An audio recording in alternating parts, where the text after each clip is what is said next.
Hello बच्चों, कैसे हैं आप। मैं हूं दीपक मेटकर, ई सहपाठी लर्निंग यूट्यूब चैनल से।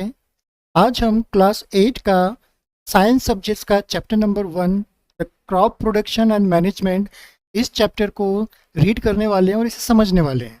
इसी चैप्टर को लेकर मैंने इसके पहले वाला वीडियो जो कि इंट्रोडक्शन था इस चैप्टर के लिए, उसमें एग्रीकल्चर और एग्रीकल्चर से रिलेटेड जितनी भी प्रैक्टिसेस हैं और क्यों एग्रीकल्चर हमारे लिए ज़रूरी है, क्यों नेसेसिटी है, फार्मर्स क्या है, डिफरेंट डिफरेंट टाइप्स ऑफ इसके क्या क्रॉप्स होते हैं, फसलें होती है और इसके क्या क्या प्रोसीजर होता है, ये मैंने आपको उस फर्स्ट वाले इंट्रोडक्शन पार्ट में समझाने की कोशिश की। तो स्टूडेंट्स, आज हम यहाँ पर इसका सेकेंड वाला पार्ट करने वाले हैं। यहाँ पर आपके सामने आप बुक में देख पा रहे होंगे आपका चैप्टर है। यहाँ पर इस चैप्टर को हम रीड करेंगे और रीड करते करते मैं आपको इस चैप्टर को एक्सप्लेन कर कर समझाने की कोशिश करूँगा। मैं आपको समझाने की कोशिश करूँगा कि इस चैप्टर्स में आगे क्या क्या डिटेल्स दी गई है। तो आप पेज नंबर फर्स्ट को आपकी बुक्स में निकालें, या बुक्स नहीं है तो आप इसी यूट्यूब चैनल पर आपके सामने स्क्रीन पर मैंने चैप्टर का जो फर्स्ट पेज है वो यहाँ पर डिस्प्ले किया हुआ है। आइए इसको समझने की कोशिश करते हैं। चलिए देखिए, सबसे पहले आपको यहाँ पर आ जाना है। ऊपर जो ये दिया गया है chapter number 1 crop production and management. अब यहाँ पर हम इनके मीनिंग्स देख लेते हैं। क्रॉप का मतलब क्या होता है? फसल। क्रॉप का मतलब होता है फसल और प्रोडक्शन का मतलब होता है उत्पादन करना, उत्पादन। ठीक है, उत्पादन के साथ में हम यहाँ पर बोल सकते हैं कि जो खेत होता है उसमें जो फसलें होती हैं उसको आम तौर पर पैदावार बोली जाता है। ठीक है, जो फसल होते हैं उसको पैदावार कहा जाता है। उसके बाद में हम आ जाते हैं यहाँ पे मैनेजमेंट के ऊपर। तो मैनेजमेंट का जो मतलब होता है यहाँ पर होता है व्यवस्था। ठीक है, या आप कह सकते हैं कि इसका मतलब हो सकता है प्रबंधन करना। तो क्रॉप प्रोडक्शन एंड मैनेजमेंट यानी फसलों को उगाना या उत्पादन करना, और वो जो फसल उग कर कट चुकी है उस कटने के बाद से एंड यूज़र तक क्या क्या प्रोसीजर, क्या क्या मैनेजमेंट व्यवस्थाएं एक किसान को, एक मिडिल मैन को करनी होती है, ये यहाँ पर आपको इस बारे में ये चैप्टर डिटेल्स में बताने वाला है। चलिए शुरुआत कर लेते हैं। हम यहाँ पर देखिए, आपको यहाँ पर बूजो और पहेली ये दो कैरेक्टर्स दिए गए हैं। ये दो बच्चे, ये दो कैरेक्टर्स जो है आपको चैप्टर में एक तरह से आपकी अंडरस्टैंडिंग को बहुत हद तक क्लियर करेंगे। शुरू कर लेते हैं। Paheli and Boojho went their uncle's house during the summer vacation. Paheli और बूजो नाम के दो बच्चे हैं।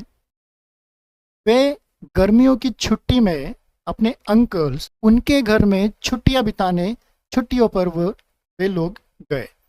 There uncle is a farmer. उनके जो अंकल है वो एक फार्मर है, यानी किसान है।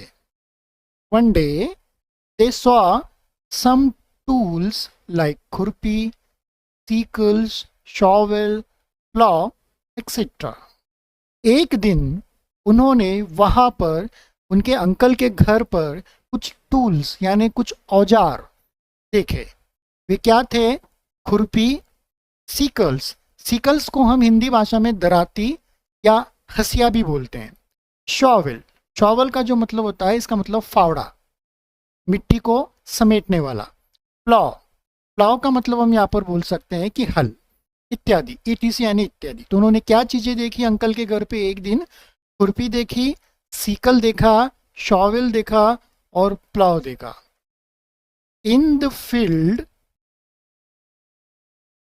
इन द फील्ड, तो उन्होंने ये सारी चीजें कहाँ पर देखी? घर पे भी हो सकता है कि उनके घर पे भी रखी हुई हो, क्योंकि जो किसान होते हैं उनके घर पे भी बहुत सारी चीजें होती हैं, और साथ ही साथ जो खेत होता है उनका, जो फार्म होता है, वहां पर भी ये चीजें पाई जाती। तो इन बच्चों ने कहाँ देखा?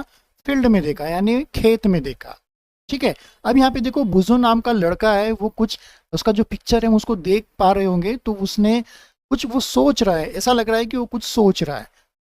तो क्या सोच रहा है? यहाँ पे डायलॉग बॉक्स में हमें दिया गया है, I want to know where and how are use these tools. वो सोच में पड़ गया इन सारे टूल्स औजारों को देखकर। वो ये जानना चाह रहा था, आई वॉन्ट टू नो, यानी वो यह जानने की कोशिश करना चाह रहा था कि वेयर, कहाँ पर, एंड हाउ, और कैसे वी यूज दिस टूल, कि हम इन औजारों को उपयोग करते हैं। यदि आपने इन चीज़ों को देखा होगा, खुरपी, सीकल, शॉवेल, प्लाव, तो आप अंदाज़ा लगा सकते हैं कि ये जो चीज़ें मोस्टली ये खेती बाड़ी में यूज़ की जाती है, यानी एग्रीकल्चरल प्रैक्टिस में यूज़ की जाती है। इसमें से खुरपी जो होती है, ठीक है, जिसे हम हसिया बोलते हैं, ये घरों में भी आमतौर पे यूज़ किया जाता है घास वगैरह काटने के लिए या घर के छोटे मोटे काम करने के लिए, ठीक है। और सिकल्स, शॉवेल, प्लाव, शॉवेल जो होता है फावड़ा होता है, जो मकान बनाते हैं, जो मिस्त्री लोग काम करते हैं, वो जब सीमेंट और रेत को पानी से मिक्स करते हैं तो वो फावड़े का यूज़ करते हैं, ठीक है। इसी तरह से प्लाव जो होता है वो ज़मीन में हम उसका हल चलाते हैं, तो जिसकी वजह से क्या होता है, ज़मीन में हम उसको, मिट्टी को नीचे से ऊपर लाते हैं और फिर वहाँ पर हम उसमें सीड बोने का काम करते हैं। चलिए अब आ जाते हैं यहाँ पर सेकेंड पैराग्राफ में। You have learned that all living organisms required food. आप लोगों ने ये पढ़ा ही है या पढ़ा ही होगा कि जितने भी लिविंग ऑर्गेनिजम्स है, यानी जीवित जीव जंतु प्राणी है, उनको फूड की आवश्यकता होती है। They require food. Plants can make their food themselves. आप लोगों ने यह भी पढ़ा है कि जो प्लांट्स होते हैं वे अपना फूड, अपना खाना खुद वो प्रोड्यूस करते हैं। आप लोगों ने इसके पहले की जो 7th क्लास की या 6th क्लास की क्लासेस हैं उसमें साइंस में या ईवीएस के चैप्टर्स में आपने प्लांट्स के बारे में पढ़ा होगा, तो आपने फोटोसिंथेसिस और उनके जो फूड मेकिंग का जो प्रोसेस होता है उसके बारे में आपने पढ़ा होगा। यदि नहीं पढ़ा है तो एक बार आप समय मिले तो उसको ज़रूर आप थोड़ा सा पढ़ने की कोशिश कीजिए। चलिए, can you recall how green plants synthesize their own food? Can you recall, क्या आप याद कर सकते हैं, क्या आप अपनी कल्पना को याद कर सकते हैं जब आपने जो पढ़ा था, हाउ ग्रीन प्लांट्स, कि किस तरह से हरे पौधे सिंथेसाइज बनाते हैं देयर ओन फूड, वे अपना खाना किस तरह से बनाते हैं। Animals including humans can not make their own food. Animals, जितने भी जानवर है, इंक्लूडिंग यानी मिलाकर, किसको, ह्यूमंस को, कि इंसानों को मिलाकर जितने भी जानवर है इस धरती पर, ठीक है, can not make their own food, वे अपना खाना खुद नहीं प्रिपेयर कर सकते। जिस तरह से प्लांट्स अपना खाना खुद बनाते हैं, वे किसी और को अपने भोजन के रूप में ग्रहण नहीं करते हैं। दे कैन नॉट इनटेक और टेक अदर एनिमल्स और other species as a food within their own body. उसी तरह से, ठीक है, हम जो इंसान हैं ये अपना खाना खुद प्रिपेयर नहीं करते। हम या तो फ्रूट्स खाएंगे, वेजिटेबल्स खाएंगे, या तो एनिमल्स से हम लेंगे, जैसे मीट हो गया, मिल्क हो गया, समुद्र में से मछलियाँ, नदियों में से मछलियाँ, और अन्य जितने भी एज पर द फूड्स हमें मिलता है वो हम यहाँ पर लेने की, इनटेक करने की कोशिश करते हैं, ठीक है। चलिए, so where do animals get their food from, तो यहाँ पर पूछा गया है कि जो एनिमल्स होते हैं वे अपना खाना ये कहाँ से लेते हैं, where they get their food from, कहाँ से लेते हैं। तो जाहिर सी बात है, आप लोगों ने इसके पहले भी पढ़ा है कि जो एनिमल्स होते हैं, जो ह्यूमंस होते हैं या एनिमल्स होते हैं, वे अपना खाना खुद नहीं बनाते हैं। वे आमतौर पर दूसरे चीज़ों पर, जैसे प्लांट्स पर या अदर एनिमल्स पर डिपेंड होते हैं अपनी भूख को शांत करने के लिए, अपना पेट भरने के लिए। जैसे फॉर एग्जांपल हम इंसान हैं तो हम पेड़ों पर डिपेंड है पूरी तरह से, हमें पेड़ से फल मिलते हैं, ठीक है, रूट्स मिलती हैं, हम उनके लीव्स को भी खाते हैं, ठीक है। और दूसरी बात, हम एनिमल्स पे भी डिपेंड है, एनिमल से हमें मिल्क मिलता है, मिल्क से रिलेटेड प्रोडक्ट्स हम बनाते हैं, और उसके बाद में एनिमल्स को मार के भी हम खाते हैं, जैसे मछलियों को हम खाते हैं, मटन खाते हैं, अंडे भी हमें उनसे मिलते हैं, ठीक है। तो ये जो चीज़ें हैं हम इसी तरह से डिपेंड एनिमल्स पर है, या एनिमल्स और प्लांट्स पर है। इसी तरह से कुछ एनिमल्स हैं, जैसे जंगल के जो एनिमल्स होते हैं, मांसाहारी होते हैं, वो हमेशा दूसरे एनिमल्स का शिकार करके खाते हैं। लेकिन कुछ एनिमल्स ऐसे होते हैं जो कि सिर्फ और सिर्फ प्लांट पर डिपेंड करते हैं, वो किसी का शिकार नहीं करते, उनको बोलते हैं शाकाहारी। आपने इस क्लास के पहले ओमनिवोरस, कार्बीवोरस, हर्बीवोरस, ये टर्म्स आपने पढ़ी होगी कि जो एनिमल्स होते हैं उनका जो फूड हैबिट होता है वो किस तरह से होता है। ठीक है, नेक्स्ट पढ़ लेते हैं हम यहाँ पर क्या दिया है यहाँ पर। But first of all why do we have to eat food. अब यहाँ पर कहा जा रहा है कि हमें सबसे पहले इस बात का पता लगाना है कि हम भोजन को क्यों खाते हैं। First of all why do we have to eat food, कि हमें खाना क्यों खाना चाहिए। तो इसका जो आंसर्स है ये आगे वाला जो से पैराग्राफ है इसमें दिया गया है। You already know that energy from the food is utilized by organism for carrying out their various body functions such as digestion, respiration and excretion। अब यहाँ पे जो क्वेश्चन पूछा गया है कि why do we have to eat foods। देखिए, हम ये खाना क्यों खाते हैं। जाहिर सी बात है, आप भोजन कब करते हो, खाना कब खाते हो। आप कहोगे कि सर जब हमें भूख लगती है तब हम खाना खाते हैं। तो आपको भूख क्यों लगती है, आपको खुद लगती है क्या? नहीं, आपकी बॉडी आपसे बोलती है कि अब आपको कुछ खा लेना चाहिए। इसका मतलब ये है कि आपकी बॉडी को एनर्जी की ज़रूरत है, कि जो भी हम चीज़ें खाते हैं, ठीक है, या पीते हैं, इससे हमारे शरीर को एनर्जी मिलती है।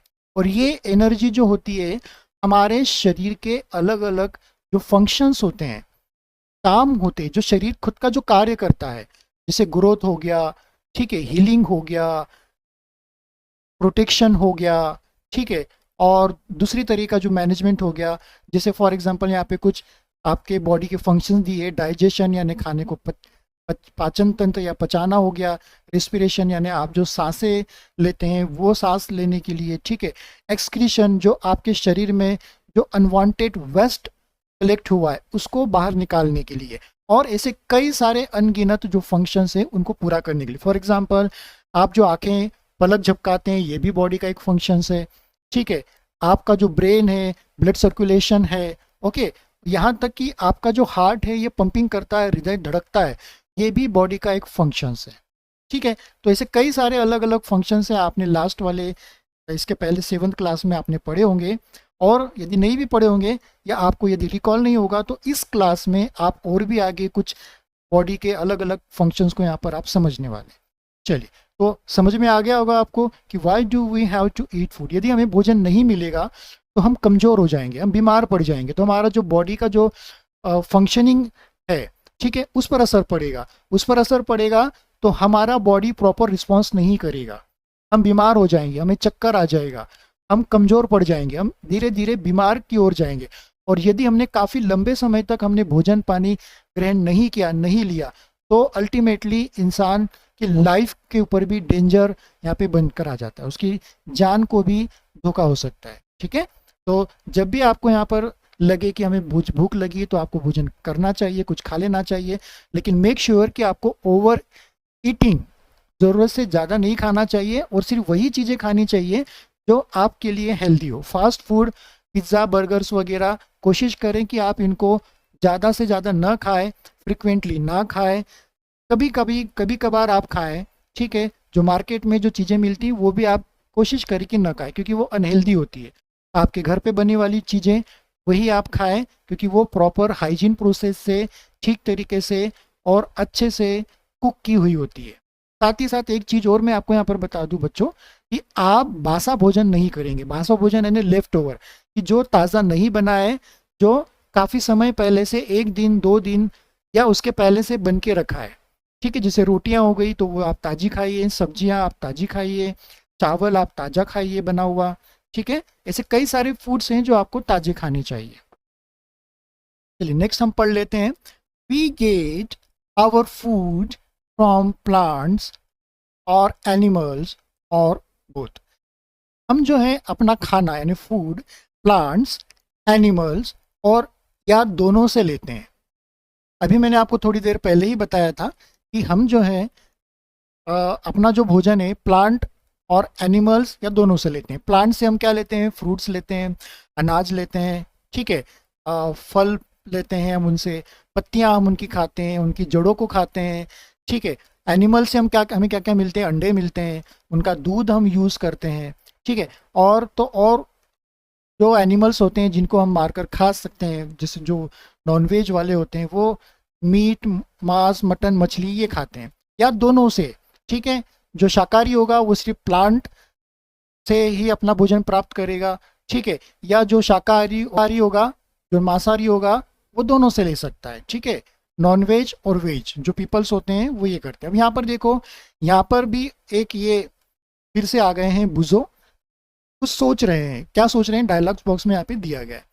Since we all need food, how can we provide food to a large number of people in our country. क्या कह रहे हैं यहाँ पर बुजो, बहुत अच्छा सवाल उन्होंने यहाँ पे मन ही मन में पूछा है। क्या पूछा है सवाल, देखिए कि सिंस कि हमें पता है कि हमें भोजन की आवश्यकता होती है, हमें नहीं, इस धरती पर संसार में जितने भी एनिमल्स हैं, जितने भी ह्यूमंस हैं, सबको खाना चाहिए, ठीक है। हाउ कैन वी प्रोवाइड, कि हम कैसे इसको उपलब्ध करवाएं, इसको फूड को, to a large number of people, जो बहुत ज़्यादा लोग हों, इन अवर कंट्री, किसी भी देश में जब बहुत ज़्यादा लोग हो, ठीक है, तो उनको हम किस तरह से भोजन, इतना सारा फूड, ठीक है, जिसमें फ्रूट्स हो गए, वेजिटेबल्स हो गई, ठीक है, मिल्क हो गया, एग्स हो गए, मीट में जो खाते हैं वो चीज़ें हो गई, तो ये सब किस तरह से हम उनको दे सकते हैं, ठीक है। अब आपने देखा होगा कि आप जहाँ पर आप एमपी में रहते हैं तो मध्य प्रदेश में एप्पल्स नहीं उगाई जाती है, ठीक है। एप्पल्स आपको पता है कि जम्मू कश्मीर का जो पार्ट है, हिमाचल प्रदेश, ठीक है, और जम्मू कश्मीर का जो कुछ हिस्सा है, वहाँ पर एप्पल्स यानी सफरचंद या सेब जो हिंदी में जिसको बोलते हैं, वो ग्रो की जाती है। वो क्यों ग्रो की जाती है ये आप यहाँ पर आगे पढ़ेंगे, लेकिन एमपी में वो मिलती है। क्यों मिलती है, क्योंकि यहाँ पे जो व्यापारी होते हैं, ठीक है, यहाँ के व्यापारी उन सेबों को वहाँ से मंगा कर यहाँ पर बेचते हैं, तो जाहिर सी बात है यहाँ पर बिकेगी तो आप उसको खरीदोगे, राइट। तो इस तरह से यहाँ पर ये है कि एप्पल जहाँ पर उग रही है वहीं पर नहीं बिक रही, वो ऑल ओवर वर्ल्ड में जाके बिक रही है। चलिए आगे देख लेते हैं क्या लिखा है यहाँ पर, फिर से आ जाते हैं। अब यहाँ पर आ जाती है पहेली के पास, हम आ जाते हैं।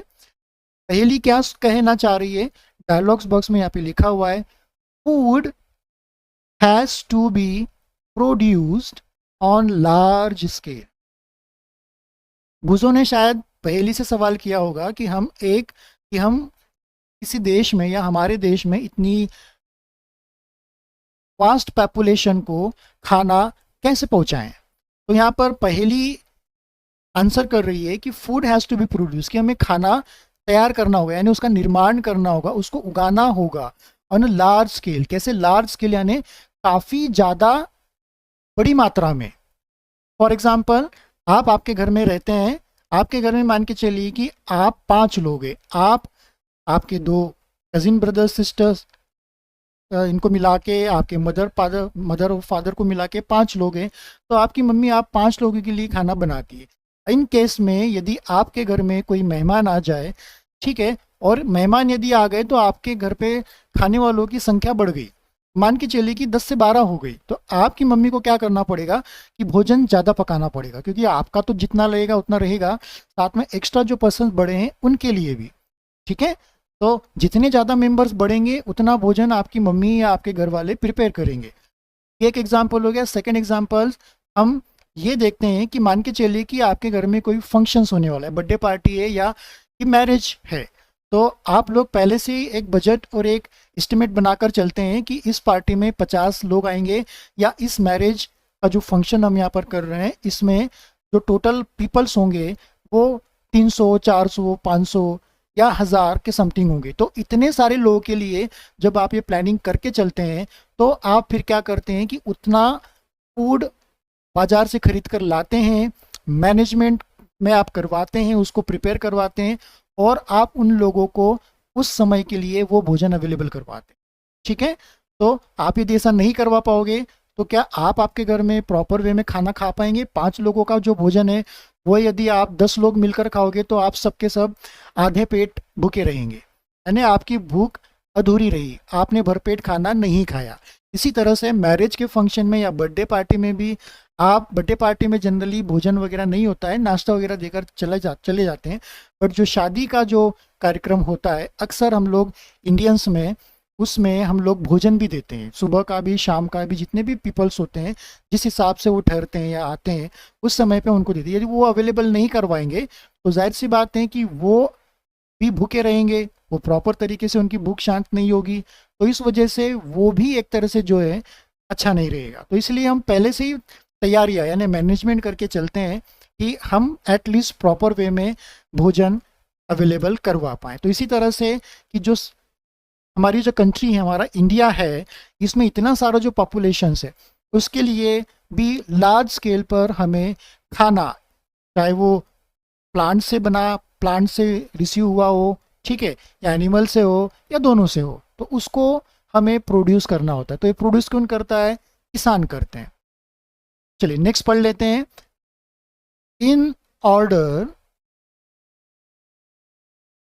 In order to provide food for a large population, regular production, proper management and distribution and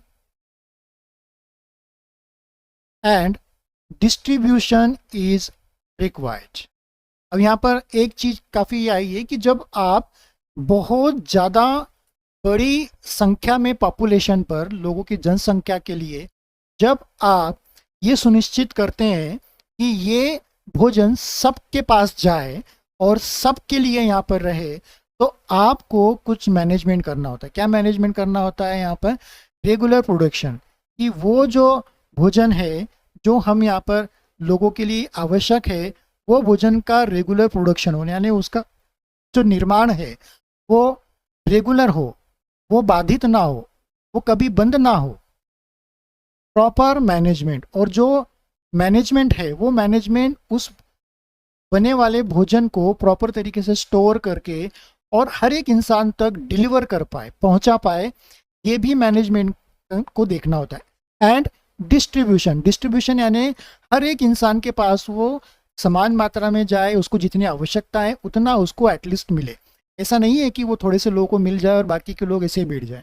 तो ये एक मैनेजमेंट का, डिस्ट्रीब्यूशन का और प्रोडक्शन का बहुत बड़ा नेसेसरी पार्ट है। यहाँ पे लिखा है नेसेसरी पार्ट, ठीक है।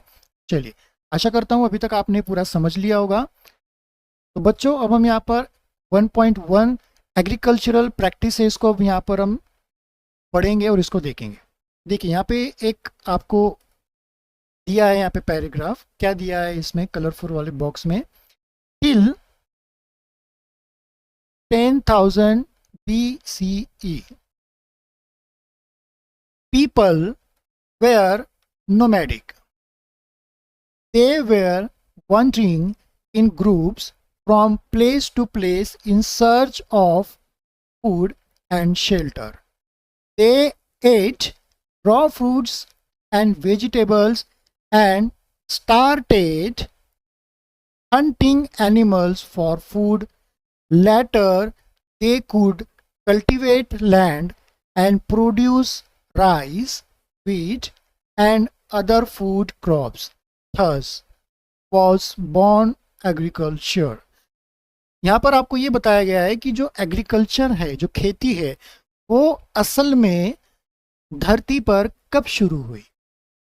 आज के मॉडर्न समय में, या आज से कुछ सैकड़ों, 200, 400, 500, 1000 साल पहले नहीं, बहुत ही साल पहले, हजारों साल पहले, यानी कि जब आदि मानव का जब युग था, ठीक है। आदि मानव क्या होते हैं आपको पता है, हमारे जो थे आदि मानव, ठीक है, होमोसेपियंस या जो आपने पढ़े होंगे उस तरह के, वो जो आदि मानव थे उनके समय में खेती का आविष्कार या कहें कि पता चला, तो उन लोगों ने खेती धीरे धीरे करना चालू की। तो कैसे कि हम इसको एक बार डिटेल में पढ़ लेते हैं कि टिल 10,000 BCE कि 10,000 साल पहले तक पीपल वेयर नोमैडिक। नोमैडिक का मतलब होता है कि घूमने वाले, घुमक्कड़ या खानाबदोश। कि तब जो लोग थे वो कॉलोनी में या घर बनाकर नहीं रहते थे, वो कैसे थे, जंगलों में रहते थे। जंगलों में रहते थे तो वो क्या थे कि खाने की तलाश में एक जगह से दूसरी जगह भटकते रहते थे। सिविलाइजेशन तब इतना डेवलप नहीं था, ठीक है। They were wandering in groups from place to place in search of food and shelter. वे जो थे, वे जो लोग थे, वे वंडरिंग यानी भटकते रहते थे, घूमते रहते थे। इन ग्रुप्स, कैसे, ग्रुप्स में वो घूमते रहते थे, ठीक है। फ्रॉम प्लेस टू प्लेस, कि एक जगह से दूसरी जगह पर, ठीक है, एक जगह से दूसरी जगह पर। दे एट रॉ फ्रूट्स, कि वे कच्चे जो फ्रूट्स वगैरह जो मिलते थे उन्हीं को वैसे ही खाते थे। आज हम फ्रूट्स तो कच्चे खाते हैं, लेकिन जो अनाज होता है या जो वेजिटेबल्स होते हैं उनको हम पका कर खाते हैं, ठीक है। तो आदि मानव ऐसे नहीं करते थे। वे क्या करते थे कि बस जैसा खाना मिला, कच्चा मांस, किसी जानवर को मारा तो उस जानवर को वैसे ही वो खा गए। जो खाते बना वो खा गए, जो चबाते बना वो चबा गए, जो नहीं आया उसको फेंक दिया, ठीक है। तो फ्रूट्स भी जैसे मिले वैसे उन्होंने खा लिए, जैसे कि आज के जो एनिमल्स होते हैं वो खाते हैं, ठीक है। And started hunting animal for food, और उन्होंने फ्रूट्स, वेजिटेबल्स, पेड़ों से भी उन्होंने लिया। और कुछ एनिमल्स, कुछ जो आदि मानव थे उन्होंने शिकार करना भी यहाँ पर चालू किया। वो छोटे एनिमल्स का शिकार करने लगे। फिर छोटे से धीरे धीरे धीरे धीरे समय जैसा बीतते गए तो वो बड़े से बड़े एनिमल्स का भी शिकार करने लगे, खाने के लिए, पालने के लिए नहीं, खाने के लिए।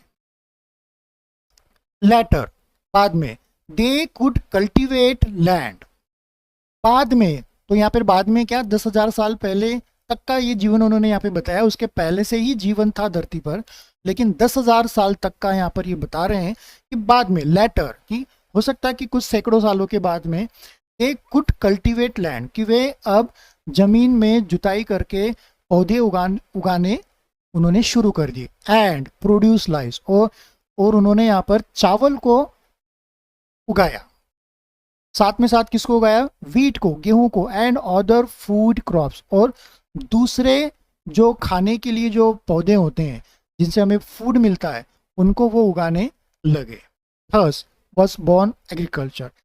इस तरह से यहाँ पर हम कह सकते हैं कि खेती शुरू हुई। तो स्टूडेंट्स, ये खेती किस तरह से शुरू हुई है, इसके ऊपर काफ़ी लंबा कुछ आर्टिकल और एक थ्योरी यहाँ पर दी हुई है। इस चैप्टर में तो आपको नहीं दी गई है, बट इस चैप्टर के अलावा यदि आप एक्स्ट्रा देखना चाहें तो आप इंटरनेट पे सर्च कर सकते हैं, ठीक है। वहाँ पर आपको बताया जाएगा यदि आप जानना चाहें तो। अदरवाइज आपके लिए अभी फ़िलहाल इतना जानना ज़रूरी है। चलिए, ये तो हमने जान लिया कि इंसानों ने खेती करना कब सीखा, 10,000 साल पहले तक। तो हम देख लेते हैं कि एग्रीकल्चरल प्रैक्टिसेस क्या होती है। When plants of the same kinds are cultivated on at one place on a large scale is called crop. क्या लिखा है यहाँ पर, when plants of the same kinds are cultivated at one place on a large scale is called a crop. ये फसल, crop का मतलब होता है फसल। ये जो क्रॉप है यहाँ पर इसको हम बोलेंगे फसल। तो फसल का मतलब होता है कि आप एक ही तरह की जो फसल होती है, ठीक है, उसको जब बड़े पैमाने पर, लार्ज स्केल पर, किस तरह से, लार्ज स्केल पर जब आप उसको कल्टीवेट करते हैं, उगाते हैं एक ही जगह पर, तो हम उस जगह को कहते हैं क्रॉप, उस फसल को कहते हैं crop. For examples, crop of wheat means that all the plants grown in field are that of wheat। अब यहाँ पर एग्जाम्पल दिया है कि गेहूं का, wheat यानी गेहूं, कि एक ही खेत में, एक ही मिट्टी के, एक ही ज़मीन के टुकड़े पर हम यदि गेहूं के पौधे उगाएं तब हम इसे कह सकते हैं कि ये क्रॉप है। तो इस तरह से हम बोल सकते हैं कि एग्रीकल्चरल प्रैक्टिस में एक ही तरह का जो क्रॉप होता है हम उसे वहाँ पर उगाते हैं, वो भी बड़े स्केल पर, लार्ज स्केल पर, cultivated at one place on a large scale. तो ये डेफिनेशन हमारी हो गई है क्रॉप की डेफिनेशन, आप इसे याद कर लीजिएगा। When plants of the same kinds are cultivated at one place on a large scale is called crop. मैंने आपके लिए यहाँ पे येलो से इसको हाईलाइट कर दिया है, ठीक है। चलिए अब आगे हम देख लेते हैं। You already know that crops are of different types like cereals, vegetables and fruits। आप जो भी ये क्रॉप्स देखते हैं ये कई अलग अलग डिफरेंट टाइप्स के होते हैं, अलग अलग तरीके के उससे। कैसे, यहाँ पे उन्होंने 3 एग्जाम्पल दिए हैं। जैसे सीरियल्स, जैसे हम बोल सकते हैं अनाज, गेहूँ, बाजरा, मक्का, ठीक है, और कुछ उसमें हमारी दालें आ गई। देन वेजिटेबल्स, सब्जियाँ, एंड फ्रूट्स और फल। These can be classified on the basis of the seasons in which they grow। अब यहाँ पे क्या कहा गया है कि ये जो क्रॉप्स होते हैं या प्लांट्स होते हैं, इनको यहाँ पे क्लासिफाई किया गया है किस तरह से, उस तरह से कि वे किस सीजन में ग्रो किए गए हैं, ठीक है। सीजन यानी क्या कि मौसम। आपको पता है कि इंडिया में हमारे यहाँ पे सीजन्स चलते हैं अलग अलग। बारिश का एक मौसम होता है, ठंड का मौसम होता है, गर्मी का मौसम होता है, पतझड़ का मौसम होता है, ठीक है। पतझड़ का मौसम autumn, winter, summer and rainy seasons. तो मोस्टली जो फसलें होती है, जो खेती के जो फसल उगाई जाती है, वो बारिश के दिनों में यानी रेनी सीजन्स में, या मोस्टली वो उगाई जाती है विंटर में, ठंड के दिनों में, ठीक है। अब यहाँ पे आगे क्या लिखा है वो देख लेते हैं हम। यहाँ पर India is a vast country. Vast का मतलब होता है कि बहुत बड़ा, विशाल। हमारा जो भारत है ये एक बहुत बड़ा देश है। The climatic conditions like temperature, humidity and rainfall vary from one region to another. हमारा भारत देश इतना बड़ा है कि पूरे भारत का जो क्लाइमेट है, ठीक है, मौसम है, वो पूरे भारत में हमेशा एक जैसा नहीं होता है। वो हर हिस्से में अलग अलग हिसाब से होता है। अब आप देख लीजिए कि आप यदि जम्मू कश्मीर तरफ जाएंगे तो वहाँ पे बर्फ़ गिरती है। बर्फ़ हमारे यहाँ पे नहीं गिरती, या अदर रीजन्स में नहीं गिरती। हमारे यहाँ पे बारिश होती है, ठीक है। आप नॉर्थ इंडिया में जाएंगे तो वहाँ पे ठंड ज़्यादा होती है। हमारे यहाँ पे सेंट्रल इंडिया और साउथ इंडिया तक आप जाएंगे तो ठंड उतनी नहीं होती है जितनी कि नॉर्थ इंडिया के पार्ट में होती है। ठीक उसी तरह से इसके अपोजिट में गर्मी जो होती है सेंट्रल इंडिया और इसके नीचे वाला जो हिस्सा होता है साउथ इंडिया का, यहाँ पे गर्मी ज़्यादा होती है। नॉर्थ इंडिया में या इसके ऊपर गर्मी कम होती है, वहाँ पे ठंड का ज़्यादा होता है। ह्यूमिडिटी का भी इसे ऐसे टेम्परेचर यानी तापमान, ह्यूमिडिटी यानी नमी की यहाँ पे बात कर सकते हैं, रेनफॉल यानी बारिश की बात कर सकते हैं। ये सारी की सारी पढ़ाई, ये सारी की सारी जानकारी आपने इसके पहले के सभी क्लासेस में प्राप्त कर चुके, ले चुके हैं। तो मुझे यहाँ पर आपको ज़्यादा समझाने की आवश्यकता महसूस नहीं हो पा रही है। Accordingly there is a rich variety of crops grown in different parts of the country। तो ये जो मौसम में हमारे यहाँ पे ऑल ओवर इंडिया में अलग अलग तरह का जो मौसम होता है, तो इसी की वजह से अलग अलग तरह की जो फसलें होती, जो क्रॉप्स होते हैं, वो हमारे इंडिया के डिफरेंट पार्ट्स में डिफरेंट काइंड की वैरायटी उगाई जाती है। फॉर एग्जांपल्स, जम्मू कश्मीर में ठंड ज़्यादा होती है तो वहाँ पे जो प्लांट्स ठंड को सहन कर सकते हैं, जो पौधे ठंड को सहन कर सकते हैं, उस तरह के वहाँ पे जनरली क्रॉप्स का प्रोडक्शन किया जाता है। फॉर एग्जांपल एप्पल, ठीक है। फिर वहाँ पे और भी दूसरी चीज़ें आ जाती है, जैसे अंजीर हो गया, बादाम का भी हो गया वहाँ पर, ठीक है। ड्राई फ्रूट्स भी वहाँ पर काफ़ी सारे होते हैं। तो इस तरह के वहाँ पे वो लेते हैं। बाकी के हमारे सेंट्रल इंडिया और अदर पार्ट्स में अलग अलग मौसम के हिसाब से जो सुटेबल हो सकता है कंडीशन में, जो प्लांट्स पौधे बेयर कर सकते हैं, उनको यहाँ पे ग्रो किया जाता है, ठीक है। Despite these diversity. Two broad cropping patterns can be identified.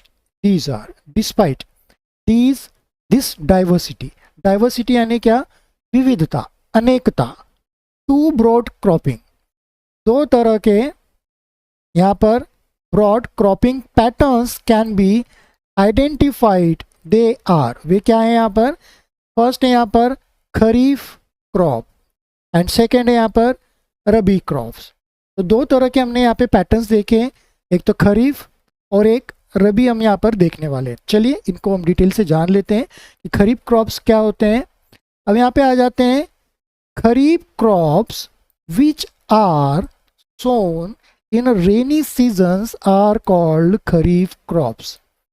Kharif crops वो क्रॉप्स यानी वो फसलें होती हैं जिनकी बुआई, ठीक है, खेतों में कब की जाती है? बारिश के सीजन में. आपको पता है कि हमारे देश में बारिश कब आती है? गर्मी के बाद बारिश आती है. जनरली बारिश जो होती है ये जून से मिड ऑफ द जून, हम कह सकते हैं उसको 7 या 8 या 10 15 जून से लेके तो मिड या पूरे सितंबर तक, अक्टूबर तक ये बारिश का मौसम बना रहता है.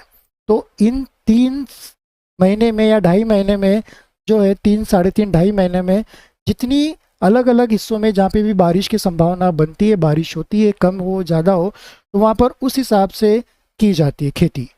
तो the rainy season in India is generally from June to September. अब यहाँ पे दिए हैं paddy, maize, soybean, ground nuts and cottons are kharif crops. अब यहाँ पे इन्होंने कुछ एग्जाम्पल दिए हैं खरीफ क्रॉप्स के बारे में. खरीफ क्रॉप्स क्या क्या दिया है? पैडी. अब पैडी का मतलब क्या होता है? चावल की फसल. चावल के जो पौधे होते हैं, ठीक है, या वो जो पक के तैयार हो जाते हैं तो उनको पैडी बोला जाता है. मेज, मेज यानी मक्का. सोयाबीन, सोयाबीन भी बनता है. सोयाबीन को सोयाबीन के नाम से ही हम लोग यहाँ पर जानते हैं. आपने सोयाबीन का तेल आप खाना बनाने में यूज़ करते होंगे आजकल. ग्राउंड नट यानी मूंगफली. ग्राउंड नट यानी मूंगफली, ठीक है. एंड कॉटन, कॉटन का मतलब होता है कपास. Are kharif crops. तो ये जो है एग्जाम्पल दिए, ये सारे के सारे खरीफ क्रॉप्स है. क्यों खरीफ क्रॉप्स है? Because they are sown in the rainy seasons. ठीक है. खरीफ क्रॉप्स की डेफिनेशन आप यहाँ पर बोल सकते हैं कि what are the kharif crops. तो आपको आंसर लिखना है कि the crops which are sown in the rainy seasons are called kharif crops. Examples के बारे में यदि आपसे पूछा जाएगा तो आप पैडी, मेज, सोयाबीन, ग्राउंड नट, कॉटन ये बोल सकते हैं. यही नहीं, इनके अलावा और भी दूसरे क्रॉप्स हैं, लेकिन उन सभी का नाम यहाँ पर आपको नहीं दिया गया है. लेकिन जो मोस्टली कॉमन है, सब दूर होते हैं, उन्हीं के नाम आपको यहाँ पर एग्जाम्पल्स के तौर पे दिए गए हैं. ठीक है. अब हम आ जाते हैं रबी क्रॉप्स के बारे में कि what are the rabi crops. The crops grown in the winter seasons, that is from October to March, are called rabi crops. ऐसी फसल जो विंटर यानी ठंड के सीजन में बोई जाती है. ठंड का सीजन आपको पता है कब होता है? बारिश जाने के बाद में. ठीक है. सितंबर महीने के बाद से बारिश, ठंड का मौसम चालू हो. तो कब तक रहता है ये? फरवरी और आधे मार्च तक.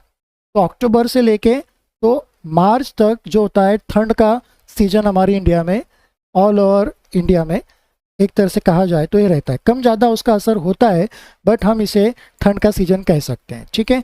For examples, rabi crops are what? Wheat, gram, pea, mustard and linseed. अब इसके एग्जाम्पल्स यहाँ पर दिए गए हैं. Rabi crops are wheat. Wheat का मतलब क्या होगा यहाँ पर? गेहूँ. गेहूँ की जो फसल होती है वो ठंड के दिनों में ही बुआई की जाती है. ग्राम, ग्राम यानी चना, पी यानी मटर, मस्टर्ड यानी राई. ठीक है. और लिनसीड या यहाँ पर इसको बोल सकते हैं तिल्ली. ये जो एग्जाम्पल्स हैं यहाँ पे दिए, तो आपको पूछा जा सकता है व्हाट आर रबी क्रॉप्स. तो आपको बोलना है, आपको ये आंसर लिखना है the crops which grown in winter season are called rabi crops. Examples आप wheat, gram, pea, mustard and linseed के तौर पे दे सकते हैं. ये जो examples यहाँ पे 4 या 5 दिए गए हैं, यही रबी क्रॉप्स नहीं है, इनके अलावा और भी दूसरे रबी क्रॉप्स होते हैं, ठीक है, लेकिन सबके एग्जाम्पल्स यहाँ पर आपको दिए नहीं गए. बिसाइड दीज, अब यहाँ पे क्या दिया गया है, beside these pulses and vegetables are grown during summer at many places.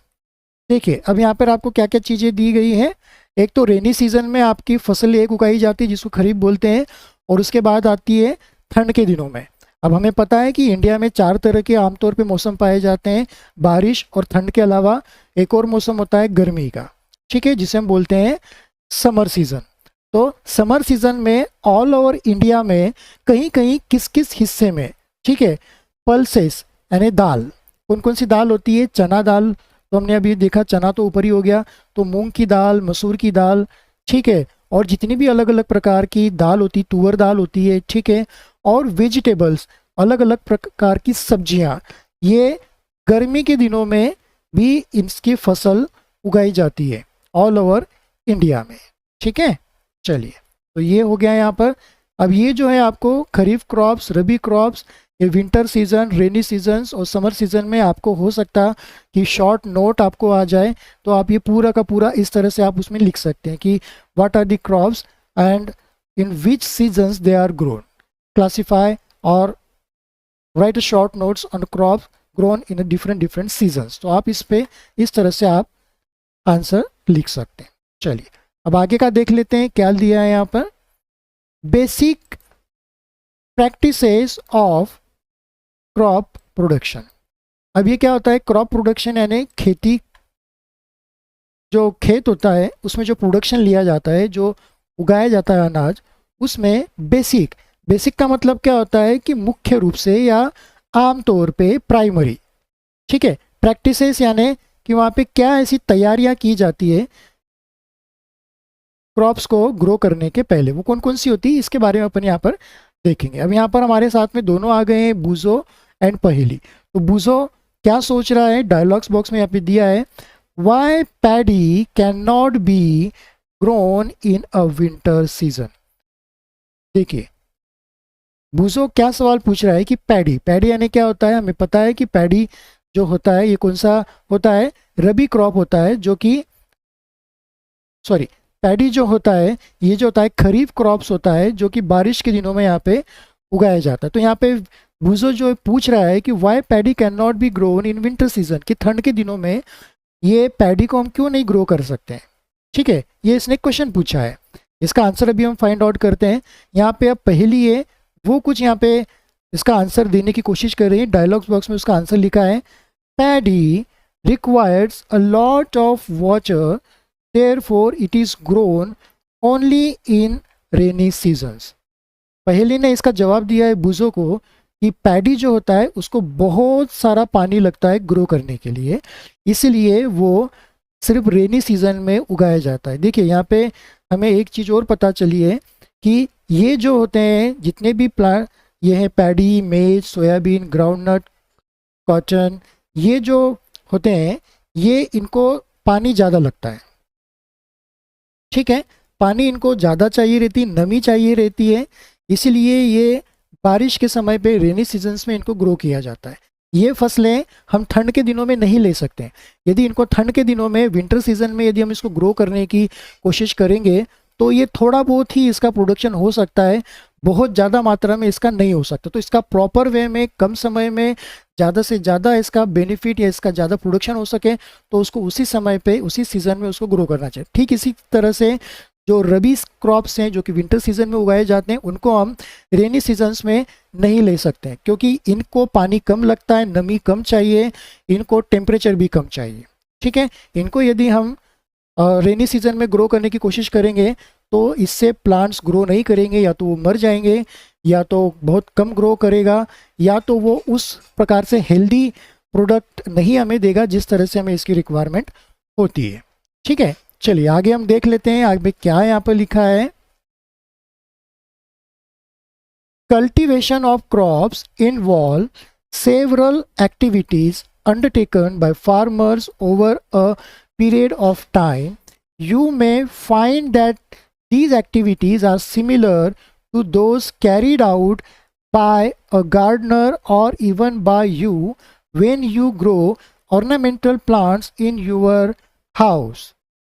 अब यहाँ पे ये बताया जा रहा है कि cultivation of crops involve several activities undertaken by farmers over a period of time, कि किसी भी फसल को कल्टीवेट करने के लिए, उगाने के लिए बहुत सारी प्रैक्टिसेस शामिल होती है जो कि एक किसान के द्वारा अपने खेत पर की जाती है, जो कि ये आज से नहीं, सदियों से, ठीक है, हजारों सालों से ये प्रैक्टिसेस को फॉलो किया जा रहा है।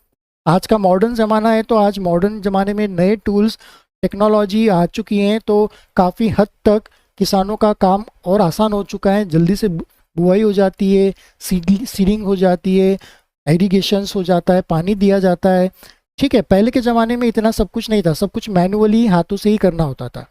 तो आज टूल्स बहुत कम पहले के ज़माने में अवेलेबल थे, आज मॉडर्न टूल्स हैं, तो बड़े कम समय में काफ़ी बड़े एरिया को फार्मर्स कवर कर लेते हैं।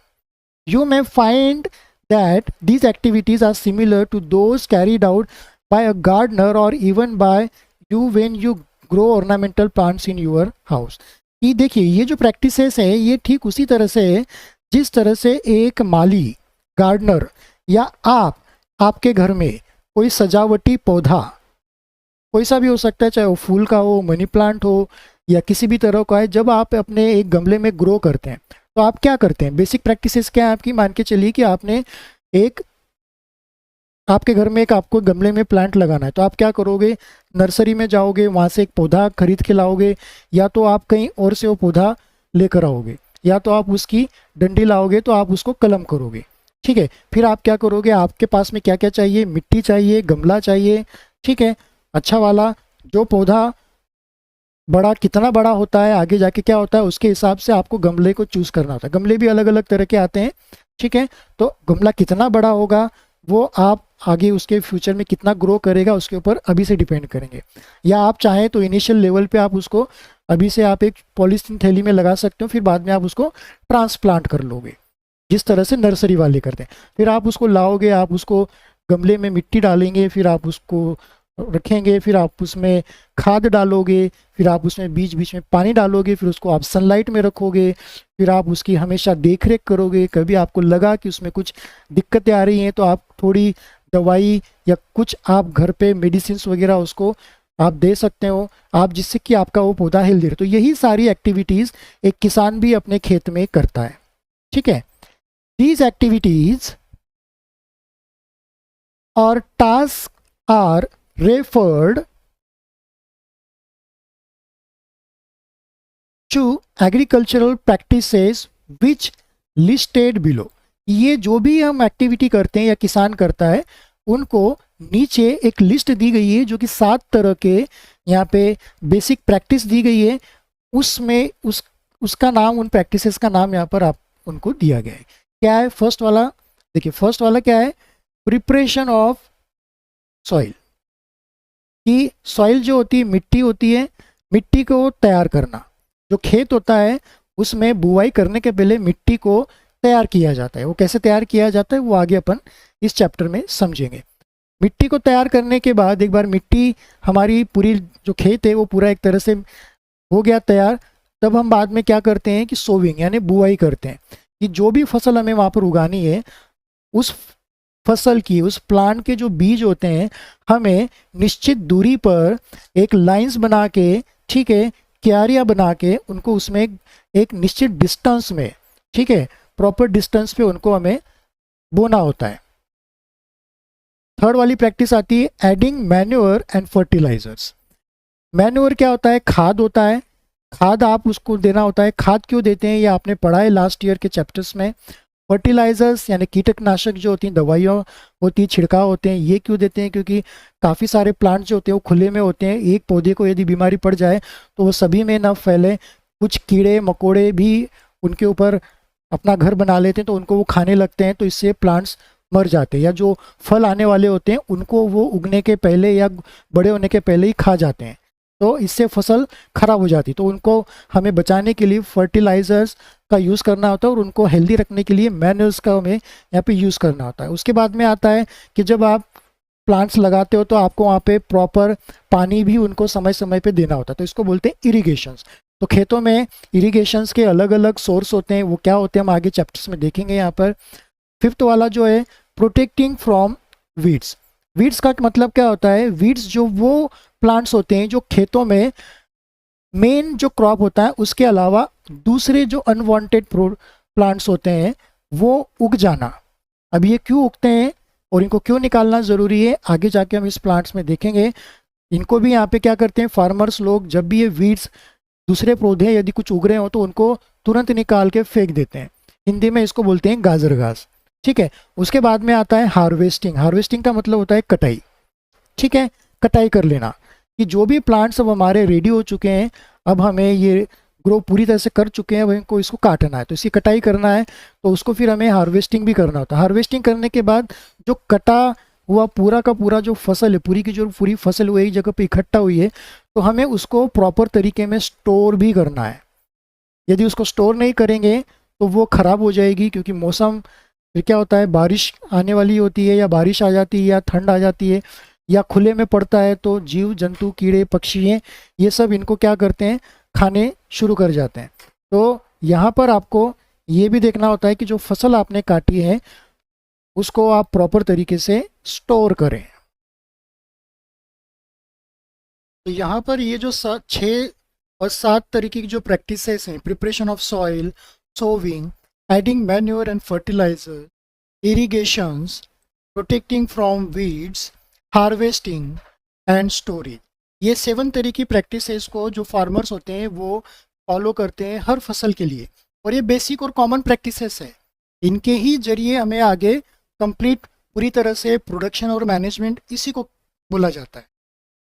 अब आगे हम यहाँ पर देखते हैं प्रिपरेशन ऑफ सॉइल। इसमें से फर्स्ट वाला जो हम यहाँ पर देख रहे हैं ये वाला प्रिपरेशन ऑफ सॉइल।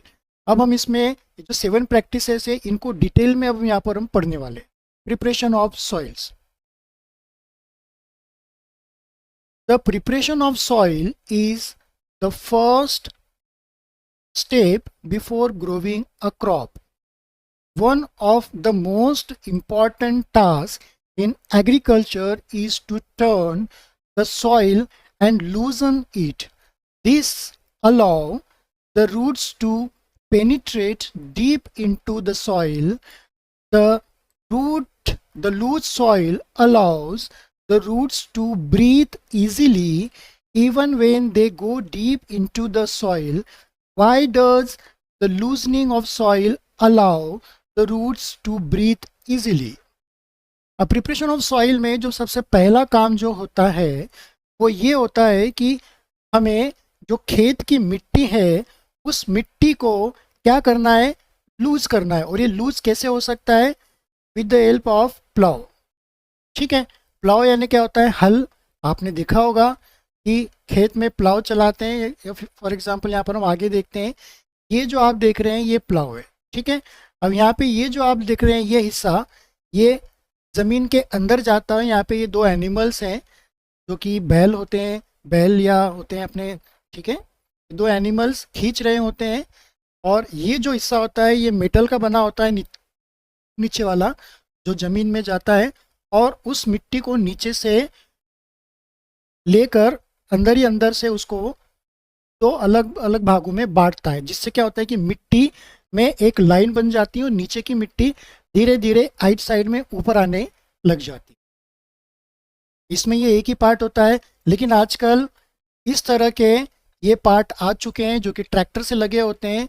और यहाँ पर देखो ये चीज़ आई है, तो यहाँ पे एक के साथ में 6 या 7 अलग अलग ये प्लाव जैसे ये हुक्स उसमें लगे होते हैं।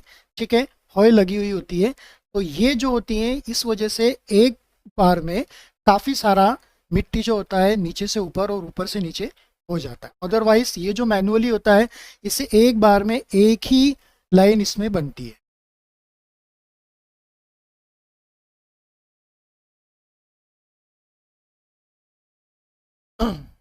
तो जो सॉइल होती है उसे हमें लूजन करना होता है। दिस अब लूजन करने से क्या होता है कि this allow the roots to penetrate deep into the soil.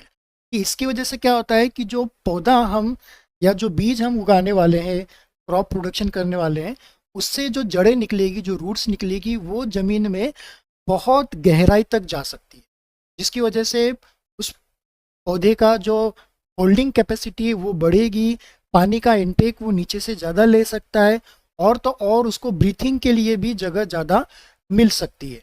The loose soil allow the roots to breathe easily even when they go deep into the soil। कि इस तरह से क्या होता है कि जो इनकी जो रूट्स होती हैं वो काफ़ी गहराई तक जाती है, और गहराई में जाने के बाद में ये जो प्लांट्स होते हैं ये अंदर ज़मीन में गहराई तक डीप में भी इजीली ब्रीथ कर सकते हैं। अभी कैसे ब्रीथ करते हैं, क्या होता है, ये आप लोगों ने पढ़ा हुआ है। ठीक है, देखिए आप लोगों के घर में यदि आपने प्लांट्स को ग्रो करके रखा होगा, गमले होंगे जिनमें पौधे होते हैं, तो हर 1-2 महीने में गमले की जो मिट्टी होती है, जो पौधे के ऊपरी हिस्से में जो होती है मिट्टी, जो होती है गमले में, उसको हमें थोड़ी खुरच के, ठीक है, थोड़ी उसको हटानी होती है, उलट पुलट करना होता है। तो ऐसा करने से क्या होता है कि नीचे की मिट्टी ऊपर आ जाती है और ऊपर की मिट्टी नीचे चली जाती है। तो इससे क्या होता है कि उस मिट्टी में जो न्यूट्रिएंट्स होते हैं वो भी बढ़ जाते हैं, और जो हवा का इंटेक होता है मिट्टी के अंदर जाने का वो भी ग्रो हो जाता है। तो हमें ये प्रैक्टिस, हम इसको घर पर भी फॉलो करते हैं। ठीक है, तो इस तरह से ये वाली प्रैक्टिस फर्स्ट वाली होती है।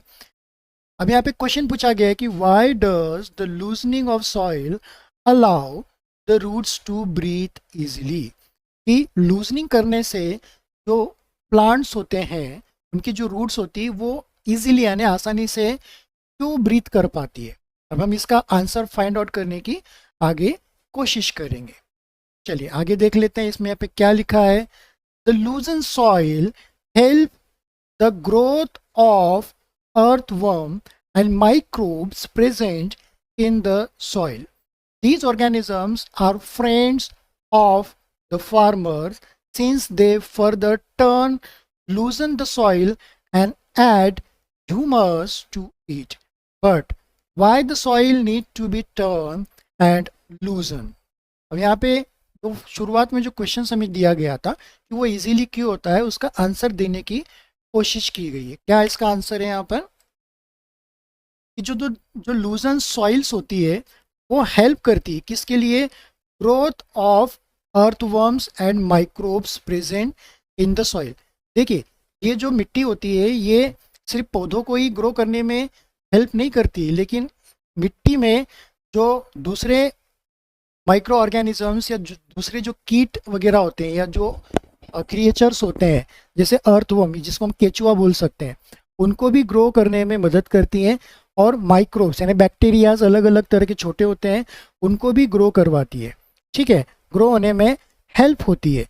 These organisms are friends of the farmer since they further turn the loosen soil and add humus to it. अब ये जो ऑर्गेनिजम्स होते हैं जैसे केचुआ हो गया या बैक्टीरियाज हो गए, ये क्या करते हैं, ये फार्मर जो होते हैं उनके इनको फ्रेंड की संज्ञा दी गई है। वो किस लिए दी गई है आप यहाँ पे समझ पाएंगे कि ये आपने देखा होगा कि जो अर्थवर्म होते हैं वो मिट्टी के अंदर ही रहते हैं और मिट्टी को अंदर ही अंदर जाके मिट्टी खाते हैं और मिट्टी को लूज करते हैं, खोखला करते हैं। ठीक है, तो इससे क्या होता है कि मिट्टी में पानी और हवा इजीली अंदर चला जाता है, तो जिससे क्या होते हैं कि बैक्टीरिया ग्रो करते हैं, और ये जो क्रिएचर्स होते हैं बैक्टीरिया माइक्रो, ये मिट्टी या अंदर की दूसरी चीज़ों को खाकर अपने शरीर में से जो वेस्ट निकालते हैं, एक वो चिपचिपा वेस्ट निकालते हैं, तो जिससे क्या होता है कि मिट्टी के अंदर ह्यूमस मिलता है। तो वो ह्यूमस जो होता है प्लांट्स के लिए बड़ा ज़रूरी होता है नाइट्रोजन इनटेक करने के लिए। ठीक है, तो रूट्स पर भी आपको पता है कि बैक्टीरियाज होते हैं, तो आपने लास्ट क्लास में इसको पढ़ा होगा तो आप उसको समझ पाएंगे। But why the soil need to be turn and loosen. लेकिन ये तो पता चल गया कि जो अर्थवर्म्स होते हैं और जो दूसरे क्रिएचर्स होते हैं, माइक्रो ऑर्गेनिज्म होते हैं, वो तो किसान के फ्रेंड हैं और वो हेल्प करते हैं ग्रोथ करने के लिए और इनकी भी ग्रोथ होती है। लेकिन why the soil need to be turn and loosen, कि मिट्टी को टर्न करना और लूजन करना आवश्यक क्यों है? ये बिना लूजन किए, टर्न किए, क्या हम ग्रो नहीं कर सकते हैं? तो इसको हम कर सकते हैं।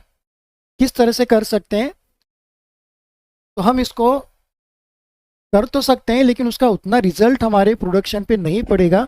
यदि आपको हेल्दी फसल चाहिए, ज़्यादा फसल चाहिए, तो आपको ये प्रैक्टिस करनी होगी। You have learned in previous classes that soil contains minerals, water, air, and some living organisms. In addition, dead plants and animals get decomposed by soil organisms. In this way, various nutrients in the dead organisms are released back into the soil. These nutrients are again absorbed by the plants.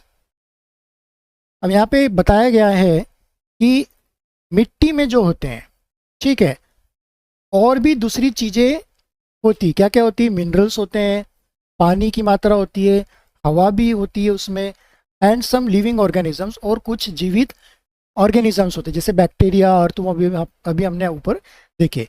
In addition, इसके अलावा, dead plants, जो पौधे मर चुके हैं या उनके जो बीज हैं जो वहाँ पे हैं, अब किसी काम के नहीं है, एंड एनिमल्स गेट डिकम्पोज, और कौन से animals?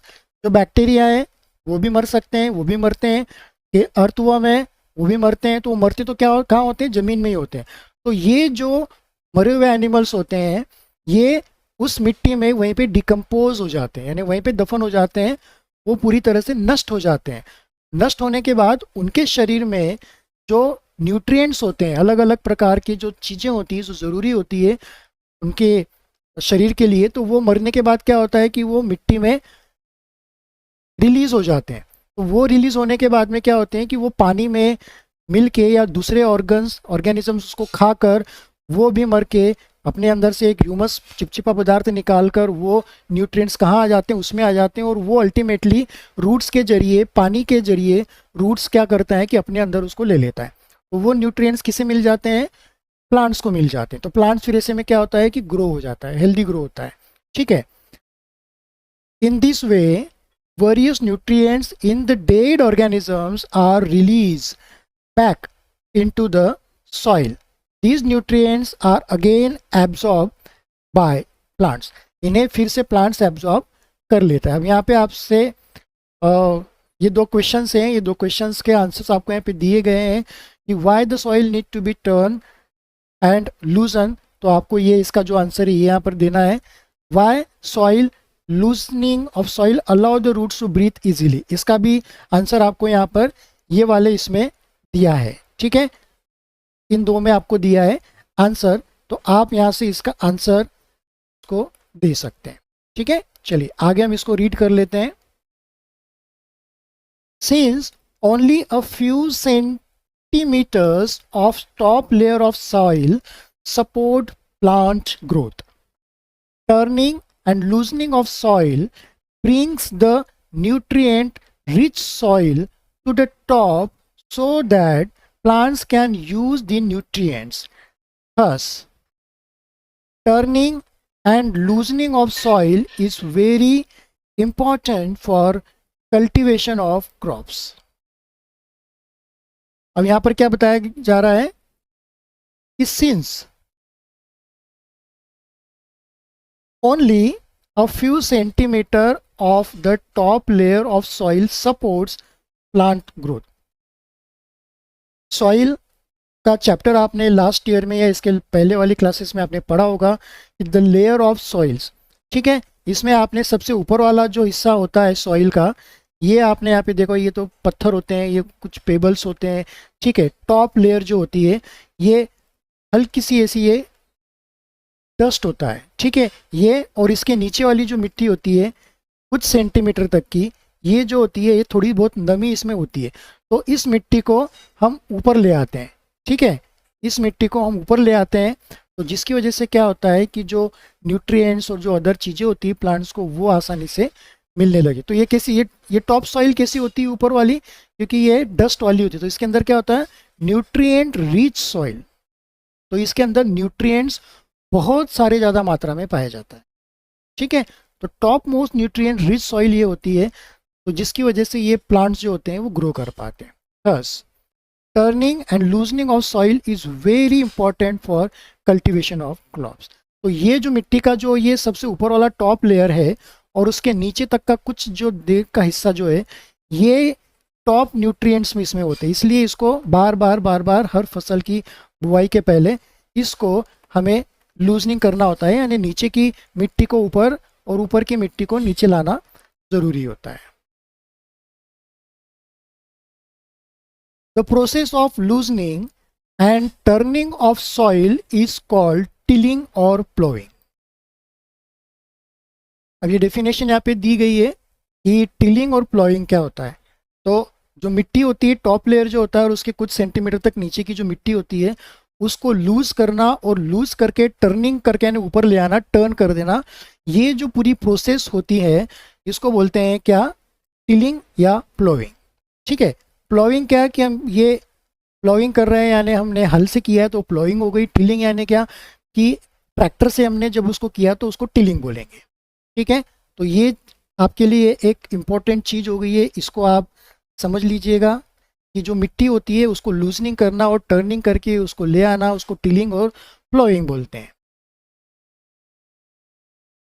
This is done by using a plough, यानी इसको हल जो होता है, कौन सा वाला हल, ये वाला हल, ये जो है इसको हल बोलते हैं, प्लाउ। ठीक है, इससे इसको किया जाता है। Ploughs are made of would और आयरन। ये जो प्लाउ होता है ये लकड़ी का या लोहे से बना हुआ होता है पूरा का पूरा, लेकिन इसका जो आगे का ये जो हिस्सा होता है, मैंने आपको बताया था, ये जो हिस्सा है ये टोटली पूरा का पूरा लोहे का होता है, ठोस लोहे का होता है। If the soil is very dry it may need watering before ploughing. यदि कोई खेत की ज़मीन काफ़ी सालों से ऐसी बंजर पड़ी हुई है, बंजर पड़ी होना ने क्या कि उसमें कई सालों से खेती नहीं हुई है, तो उसमें अलग अलग तरह के पेड़, पत्थर या डस्ट जमा होती गई है, जिसकी वजह से वो जो टॉप लेयर है मिट्टी की वो हार्ड होती गई है। तो वो जो हार्ड वाली टॉप लेयर होती है कई बार वो प्लो से या ट्रैक्टर से इजीली हम उसको टर्निंग या लूज नहीं कर पाते, उसमें फंस जाती हैं, क्योंकि प्लांट्स क्या होते हैं, एक प्लांट का यदि छोटा सा उसमें से पौधा निकला और कई सालों तक यदि हमने वहाँ पे उसको वैसे ही छोड़ दिया तो वो धीरे धीरे ग्रो करेगा और उसकी जो रूट्स हैं वो भी काफ़ी हद तक नीचे जाएगी और बड़ी होती जाएगी। तो आप ऊपर से तो पेड़ को काट सकते हो, पौधे को काट सकते हो, लेकिन नीचे की जो जड़ें होती है वो मिट्टी में ऐसी की ऐसी होती है। तो जब आप मिट्टी को प्लॉइंग करते हो, उसको टिलिंग या प्लॉइंग करने जाते हो, तो वो जड़ें आपके हल में या ट्रैक्टर में अटक जाती, तो वो आगे ट्रैक्टर नहीं कर पाता है, वो अटक जाता है। तो इसलिए इस तरह की मिट्टियों को करना काफ़ी चुनौती भरा काम होता है। ठीक है, और जो सख्त मिट्टी होती है उसको आप यदि थोड़ा सा पानी डाल दो तो आप आसानी से उसको गड्ढा कर सकते हो। आपने ये घर पे भी, आप जब बचपने में, आप जब छोटे होंगे, बच्चे होंगे, आप जब छोटे बच्चे थे तो आप जब मिट्टी में कभी खेला हो आपने, तो इस तरह की एक्टिविटी आपने की होगी। The ploughed field may have big clumps of soil called clumps.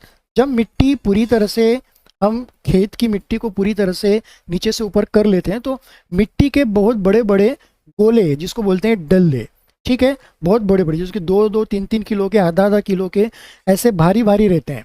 ठीक है, वो डंप वहाँ पर हो जाते हैं। ठीक है, तो वो जो उसको बोलते हैं क्रम्स। क्या बोलते हैं उसको? क्रम्स बोलते हैं।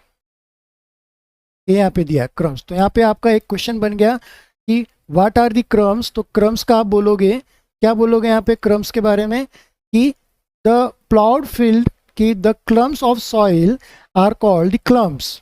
Big clumps of soil are called clumps. ये फिल इन द ब्लैंक्स में आ सकता है या मैच द पेयर में आ सकता है, ट्रू फॉल्स में आ सकता है या शॉर्ट आंसर में भी आ सकता है, वन वर्ड आंसर में भी आ सकता है। ठीक है, it is necessary to break these crumbs. तो ये जो होते हैं सीडिंग के पहले, यानी जब बीज की बुवाई करनी होती उसके पहले इनको तोड़ना, ये बड़े बड़े डल्लों को तोड़ना। अब हाथों से तो तोड़ नहीं सकते, ना हथौड़े से जाके तोड़ सकते हैं, बहुत बड़ा खेत होता है, कब तक तोड़ेंगे? तो इसमें तो काफ़ी सारा समय चला जाएगा, महीने 2 महीने गुजर जाएंगे, बहुत सारे लेबर लगेंगे। तो इसके लिए क्या होता है कि एक पटिया, बहुत हेवी वाला पटिया पीछे बांधते हैं, उसमें रस्सियाँ बंधी होती है और उसमें काफ़ी सारा हेवी लोड होता है। तो उसको मैनुअली बैलगाड़ी के जरिए या बैलों के जरिए खींचा जाता है। तो जिससे क्या होता है कि ये जो होते हैं ये टूटने लगते हैं। ये वाइब्रेटर्स होते हैं मशीनों में, उनके जरिए इनको तोड़ा जाता है। तो तोड़ के छोटे छोटे छोटे छोटे टुकड़ों में, पार्ट्स में बिखर जाते हैं। तो उससे फिर क्या होता है कि जो मिट्टी होती है वो और भी पूरी तरह से लेवलिंग में आ जाती है। ठीक है, यहाँ पर यही बताया गया है कि levelling the field is beneficial for sowing as well as for irrigation. कि जो उन डल्लों को जो है क्लम्स को तोड़कर लेवल किया जाता है। तो लेवलिंग करने से क्या होता है, इसका क्या हमें यहाँ पे सबसे बड़ा फायदा होता है? फायदा ये होता है, बेनिफिशियल ये होता है कि आपको जो बुआई करनी है, सोविंग करनी है उसमें, और फिर बाद में जो क्यारियां बना के जब आपको पानी देना है खेतों में, ठीक है, आप क्या करते हैं, क्यारियां बन जाती हैं और वहाँ पे क्या होता है कि आपको इरिगेशन करके, ड्रिप सीडिंग करके या कुएं से पानी करके या मोटर से, पंप से पानी फेंक कर, नहरों से पानी लेकर आपको पानी छोड़ना होता है। तो वो पानी बराबर बराबर बराबर एक लाइन से पानी नली के जरिए या खुली ओपन डक्ट के जरिए वो आगे तक जाता है और इस तरह से हर पूरे खेत में वो पानी फैल जाता है। तो ये किस लिए ज़रूरी होता है लेवलिंग? यहाँ पर आपके लिए ये क्वेश्चन हो सकता है कि why the levelling of soil is necessary. तो आप बोल सकते हैं कि levelling of soil is necessary for the sowing of seeds and for the proper irrigation, ये आप बोल सकते हो। ठीक है, तो levelling the field is beneficial for sowing as well as for irrigation. Levelling of soil is done with the help of leveller. अब ये जो लेवलिंग है खेत की, मिट्टी की, ये एक मशीन आती है जो कि ट्रैक्टर के पीछे लगता है, उसको बोलते हैं लेवलर। ओके, उस तरह से इसको ये किया जाता है। फॉर एग्जांपल, आपने जब कभी सड़क बन रही हो तो आपने वहाँ पे बुलडोज़र को देखा होगा, जो आगे गोल गोल बड़ा सा ड्रम लगा हुआ होता है, उससे वो क्या करता है कि उसको चपटा करते चलता है और लेवल में करता चलता है। तो वो मैंने फॉर एग्जाम्पल बताया, वैसे के वैसा खेत में नहीं होता है। खेत का जो लेवलर होता है वो अलग आता है।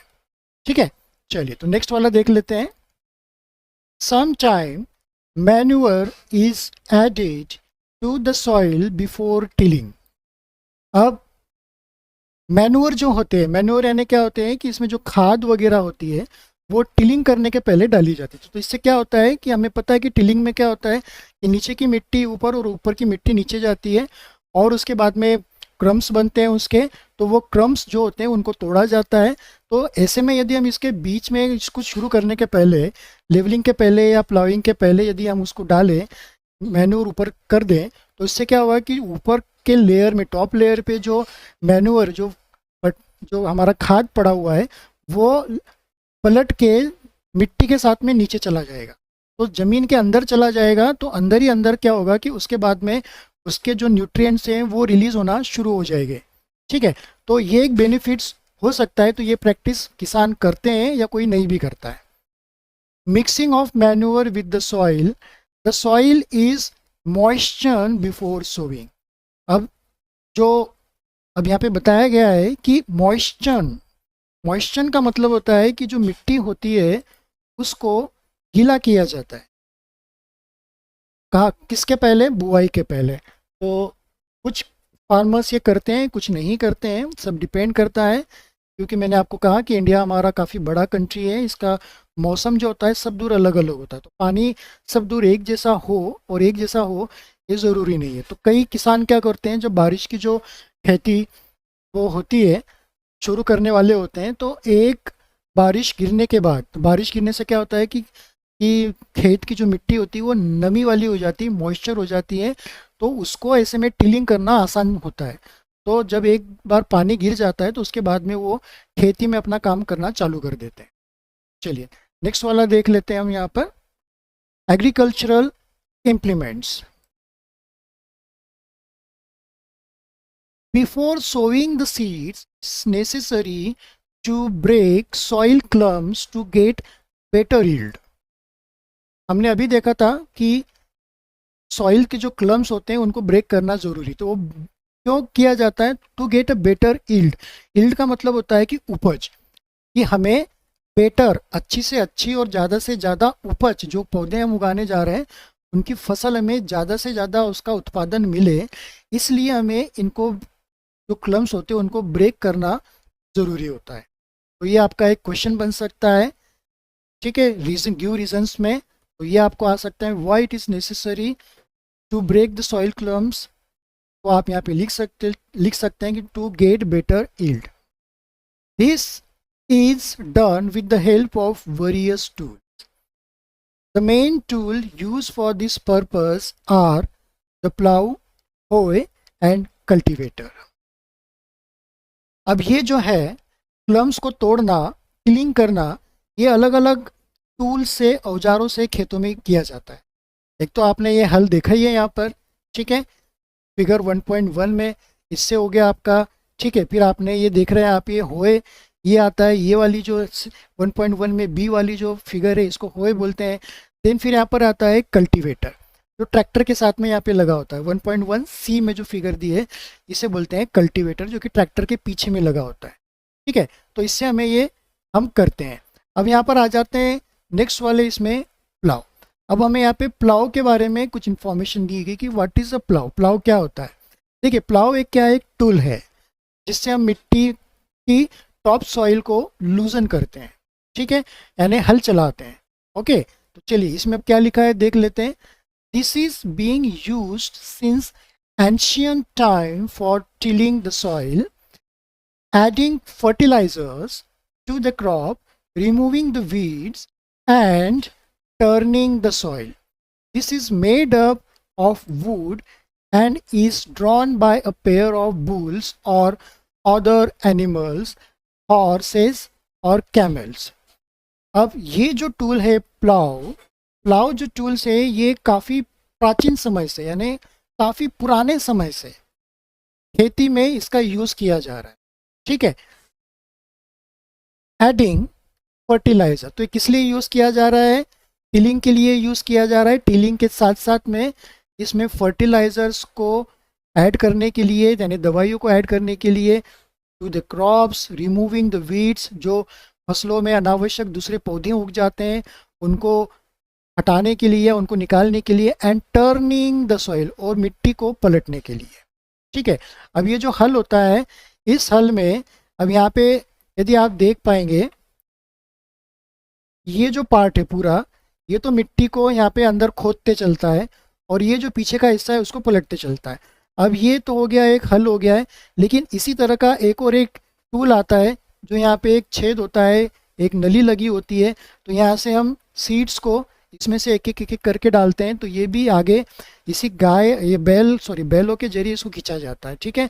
और फिर यहाँ पे अलग से यदि कुछ एक अलग से एक ये पट्टियाँ लगा दिया जाए, ओके, इसमें, तो इससे हम क्या लेवलिंग का भी काम कर सकते हैं, ओके। और यदि इसमें इसी तरह से अलग अलग यदि ये जोड़ दिए जाएं, तो इससे क्या होता है कि जो फसलें होती है इसके बीच में जो पौधे उगे होते हैं अनावश्यक, उनको भी निकालने में काम आ जाता है।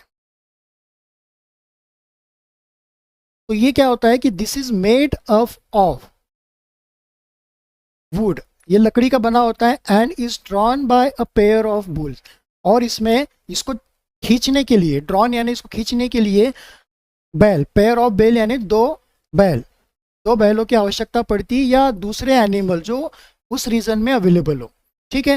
हॉर्स, कैमल्स, इसका भी उपयोग किया जाता है, ओके। दूसरे देशों में बात की जाए, या हमारी इंडिया में हिमालयन तरफ की, यदि हिमालयन रेंज की यदि बात की जाए, आसाम, सिक्किम, मिजोरम, उधर की बात की जाए, तो हल चलाने के लिए वहाँ पे यॉक जो होते हैं इनका यूज़ किया जाता है, ठीक है। इसमें, और वो सिंगल यूज़ करते हैं, एक ही का यूज़ करते हैं, उसमें पेयर का यूज़ नहीं करते हैं वो, ठीक है। It contains a strong triangular iron strip called ploughshare. अब ये जो होता है, जो मैंने आपको यहाँ पे बताया था, देखिए ये वाला जो पार्ट है, ये जो है इसको बोलते हैं प्लॉशेयर। ठीक है, देखिए ये प्लॉशेयर यहाँ पे भी गया हुआ है, देखिए मिट्टी में अंदर गया हुआ है। ठीक है, तो ये लोहे का होना ज़रूरी है, ऊपर का तो पूरा लकड़ी का होता है, लेकिन यदि इसको हम लकड़ी का बनाएंगे प्लॉशेयर को तो ये टूट जाएगा। तो लोहा क्या होता है, रिजिड होता है, स्ट्रांग होता है, वो मिट्टी में जाके टूटता नहीं है, तो इसका जो बॉन्डिंग होता है वो स्ट्रांग होता है, और बाकी पूरा का पूरा ये वुडन होता है। ठीक है, so it is made of iron strip called plowshare. The main part of the plow is a long log. log यानी क्या कि लकड़ी का बड़ा सा टुकड़ा जो कि मोटे आकार का होता है, उसको बोलते हैं लॉग। ठीक है, of would which is called a plough shaft. अब प्लाव शाफ्ट क्या हो गई, ये प्लाव शाफ्ट हो गई पूरी की पूरी। ये जो प्लाव शाफ्ट है इसको हम प्लाव शाफ्ट बोलेंगे। देखो ये यहाँ पर भी प्लाव शाफ्ट है, ये पूरी की पूरी प्लाव शाफ्ट है। और ये आप यहाँ पे देख पा रहे हैं, ये जो है ये सपोर्टर है एनिमल्स के लिए, इसमें बांध कर उसको खींचने के लिए। ठीक है, तो यहाँ पे आप उसको सपोर्टर के तौर पे आप अलग से अटैचमेंट लकड़ी का कर सकते हैं। ओके, चलिए, तो प्लाव शेयर और प्लाव शाफ्ट यहाँ पर होती है। There is a handle at one end of the shaft. इसका क्या होता है, एक हैंडल होता है। हैंडल कौन सा होता है, ये होता है, देखो ये जो होता है ये हैंडल होता है। इसको किसान जो होते हैं इसको पकड़ के चलता है पीछे, ताकि ये आड़ा टेढ़ा ना हो, स्मूथली लाइन में, एक लाइन में चलता रहे। और यहाँ पे ये किसान जो है, फार्मर जो है, ये अपने जो बैल हैं उनको लकड़ी से या इशारे से या बोल कर वो इनको आगे धकेल रहा है। ये जो एनिमल्स होते हैं इतने ट्रेन होते हैं इस काम के लिए कि वो किसान का काम बिना मेहनत के ही आसान कर देता है, लेकिन किसान को पीछे खड़े होकर इस प्लाव को पकड़ना भी ज़रूरी होता है, क्योंकि इसमें एक ये हैंडल होता है। ठीक है, अब इसको यदि नहीं किया जाएगा तो ये मिट्टी सीधी एक लाइन में प्लॉइंग ना होके वो ऐसी आड़ी टेढ़ी इधर उधर होती रहेगी, जिगजैग में होती रहेगी। तो जिगजैग में यदि हुई तो फिर हम फसल को एक लाइन में कैसे उगा पाएंगे, और प्रॉपर वे में इसका प्रोडक्शन हम लोग नहीं कर पाएंगे। ठीक है, तो इसलिए इसको, इस हैंडल को हमें यहाँ पर होल्ड भी करना होता है। The other end is attach to a beam which is place on bull's snake.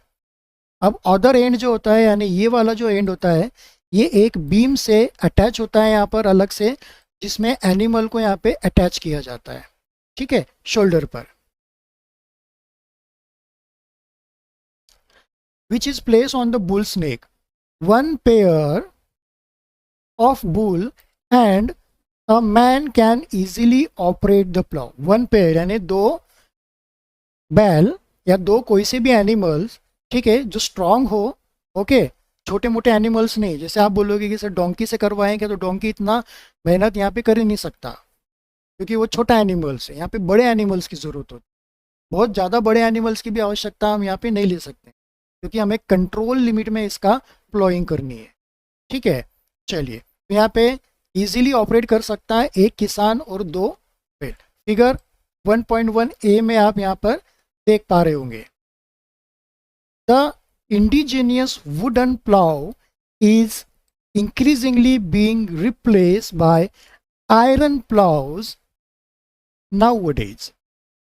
Indigenous plough का मतलब क्या होता है कि हमारा ट्रेडिशनल प्लाव जो है, जो सालों सालों से, हजारों सालों से चला आ रहा है, उसको बोलते हैं इंडिजिनस। ऑल ओवर इंडिया में एक जैसा ही प्लाव पहले सब दूर चलता था, इससे मिलते जुलते थोड़ा वेरिएशन ज़रूर हो सकता है। तो ये जो था लकड़ी का wooden plough is now increasingly, बहुत ज़ोरों से, बीइंग रिप्लेस, कि इनका अब यूज़ दूसरे प्लाव के जरिए किया जा रहा है, जो कि बना हुआ है किसका, iron ploughs nowadays. Iron ploughs यहाँ पे क्या होता है मैं आपको बता देता हूँ। ये वाला देखो, ये वाला हम इसको एक बोल सकते हैं। इस तरह का ये जो फिगर 1.1 में आप देख पा रहे हैं, ये आप यहाँ पर देख सकते हैं। ठीक है, ये हालांकि हॉय है, पर इसी तरह से एक ये प्लाव भी बनता है जो होता है। और दूसरी बात क्या होती है कि आजकल ट्रैक्टर के जरिए इसका यूज़ करने लगे। तो ट्रैक्टर में भी यहाँ पे कल्टीवेटर्स के रूप में बने होते हैं प्लाव। ओके, आज का वीडियो यदि आपको पसंद आया हो तो इसे लाइक करें, चैनल को सब्सक्राइब करें। आपकी क्लास के और आपके साथ पढ़ने वाले आपकी 8 क्लास के जो बच्चे हैं उन तक मेरा ये वीडियो आप शेयर करें। तो मिलते हैं बहुत जल्दी नए वीडियो के साथ में। Till then take care.